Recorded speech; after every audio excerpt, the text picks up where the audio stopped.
નમસ્કાર ખેડૂત મિત્રો, આજે આપણે એક આ કપાસના પ્લોટમાં આવ્યા છીએ. એક ભાઈની વાડીએ. જોકે વરસાદી માહોલ જામ્યો છે ખરેખર. આ માહોલમાં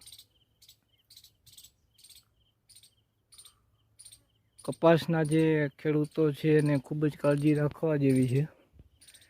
અત્યારે આ પ્લોટમાં છું. એ પ્લોટ જોરદાર છે. લગભગ 6 ફૂટ જેટલી કે એનાથી પણ વધારે હાઈટ આ કપાસની થઈ ગઈ છે.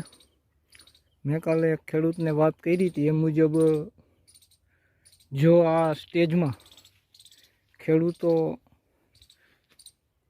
કેનોપી મેનેજમેન્ટ ઉપર જે મેં ડોકા કાપવાની વાત કરી હતી, હું તમને બતાવું. જ્યાં એનું ડોકું છે, ટૂંકમાં એની ડૂખ કહેવાય.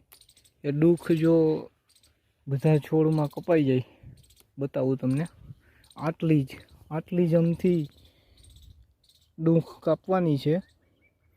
લગભગ બધાય છોડમાં આવી રીતના કપાઈ જાય તો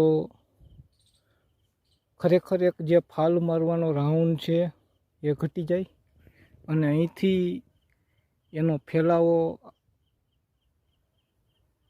અને ફૂટ બધેમાં ફેરફાર થઈ જાય અને ટૂંકા ગાળે જે એને ફાલ લાગવાની પ્રોસેસ છે ચાલુ થઈ જાય.